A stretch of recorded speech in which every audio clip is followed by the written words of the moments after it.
नमस्कार मंडळी, कसे आहात तुम्ही? मस्त ना? तर झाला का तुमचा चहा नाश्ता? झालाच असेल तर आज संध्याकाळचे जेवण बनवणार आहे मी. तर आता करते सोयाबीन. तर सोयाबीन फ्राय करणार आहे. ही रेसिपी तुम्ही पूर्ण यूट्यूबवर शोधली तरी भेटणार नाही, कारण की ही रेसिपी आहे माझ्या सासूबाईंची आणि त्यांनी एकदा केली होती तर मी बघितली. आता मी सगळं यूट्यूबवर सर्च केलं पहिलं, तशी सोयाबीन फ्राय आहे का तर नाही भेटली. म्हणून मी माझी पद्धत घरातली तुम्हाला दाखवणार आहे, तुमच्यासोबत शेअर करणार आहे. चला बघूया सोयाबीन फ्राय कशी बनवायची. हे बघा, सोयाबीनचा आधी मसाला बघू आपण. 3 कांदे, आल्याचा तुकडा, लसूण, लाल मिरची पावडर, थोडंसं मीठ, कोथिंबीर आणि कढीपत्ता. हे बघा, पाव किलो सोयाबीन घेतलेलं मी. मस्त 15 ते 20 मिनटं असं चांगलं भिजवून घेतलं. मोठी वडी घेतलेली आहे, छोटी नाही घेतली. तर याला ना आता पाणी घ्या बघा, नितळलेत. आता पिळून काढायचं आपल्याला, कारण त्याच्यात पाणी असतं. तर अशा पद्धतीत पूर्ण पाणी काढून घ्यायचं आहे बघा. पाणी भरपूर राहतं याच्यात.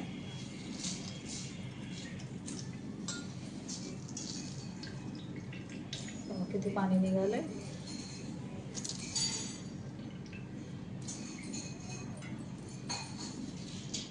सगळं पाणी काढून घ्या. हे बघा, अशा पद्धतीने सगळं पाणी काढून घ्यायचं आहे आपलं.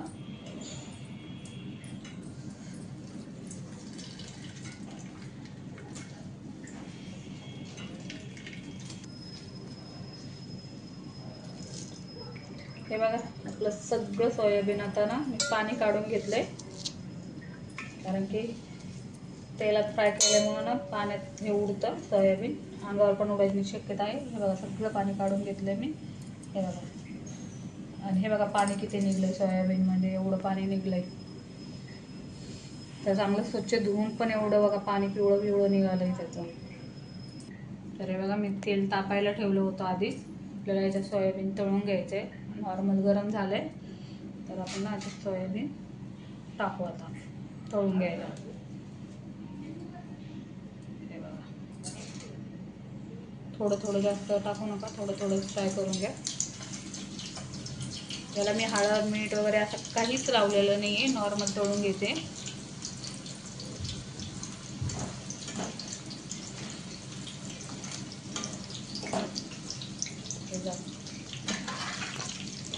तर हे बघा, आपलं थोडंसं ब्राऊन होऊन द्यायचं, जास्त कडक नाही करायचं आपल्याला सोयाबीन. तर खाताना ना एकदम कडक कडक लागतं. थोडं सॉफ्ट पाहिजे आणि थोडं क्रिस्पी पाहिजे, असं सोयाबीन फ्राय झालं पाहिजे आपल्याला. तर हे बघा, हे दोन असे दाखवते मी. असं ब्राऊन झालं की लगेच काढून घ्यायचे.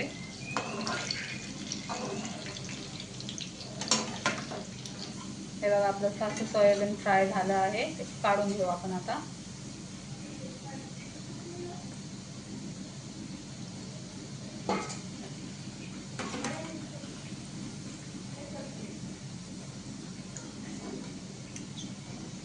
तर हे बघा, आपलं पूर्ण सोयाबीन असं तळून झालं आहे.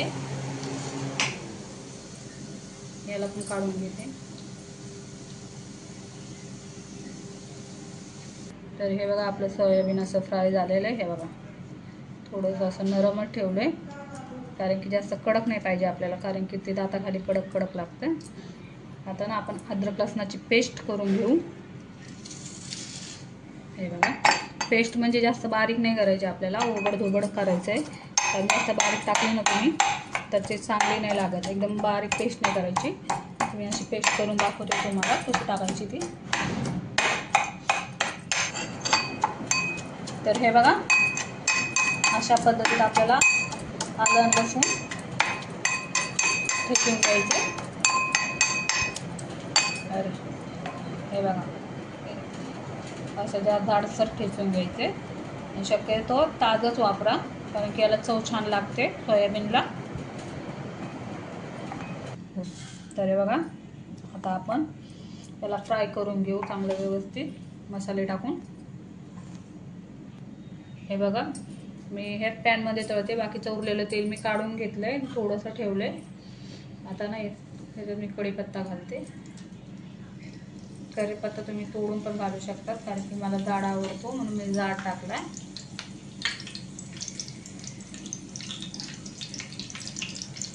आता याच्यात ना कांदा घालू.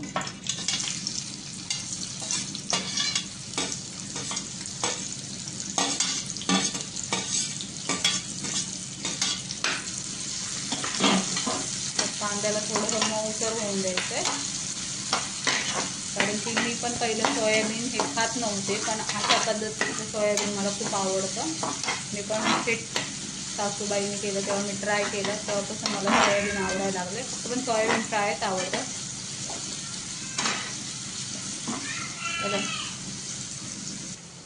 इतका कांदा फ्राय झाला ना, आपण लसूण घालू याच्यात, कारण की आपल्याला लसूण पण चांगला फ्राय करायचा आहे. पण कांद्यात थोडासा फ्राय झाल्यावर लसूण टाका, कारण की ते शक्यता जळायची शक्यता जास्त असते आणि सोयाबीनला त्याचा वास पाहिजे आपल्याला मस्त. त्याला चांगलं फ्राय करून घ्यायचं.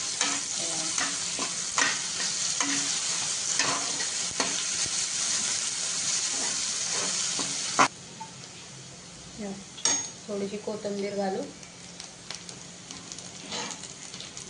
अर्धा एक सेकंद परत परतून घेऊ. कांदा लसूण आपण मस्त परतून झालेला आहे, त्याच्यात कोथिंबीर टाकली आहे थोडी. आता बघा, लगेच लाल मिरची पावडर घालायचं. मी जास्त घातलं कारण थोडंसं तिखट पाहिजे मला. हे मीठ, आणि मीठ याच्यामध्ये घातलं कारण की व्यवस्थित मसाल्याला कोटिंग होईल पूर्ण मिठाची आणि चांगलं चवीला लागेल मसाल्याचं. तर आता आपण याच्यात घालू सोयाबीन.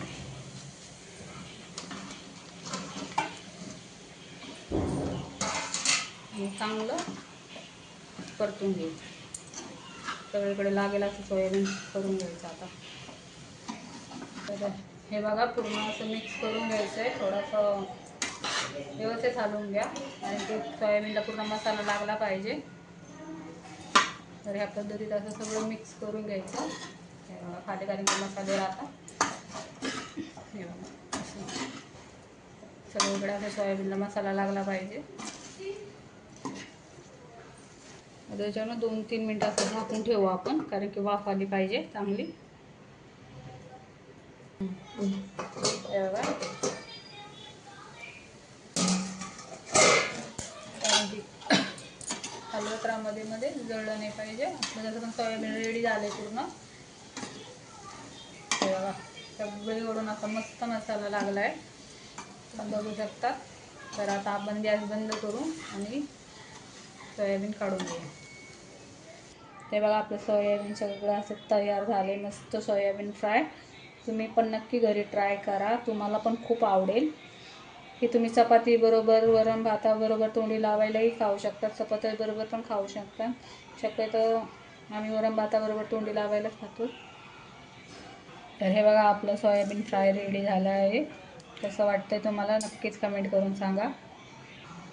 तर तुम्हाला आजचा माझा व्हिडिओ कसा वाटला नक्की सांगा. लाईक करा, शेअर करा आणि कमेंट करा. आणि जे कोणी नवीन बघत असेल त्यांनी सबस्क्राईब करायला विसरू नका. धन्यवाद मंडळी.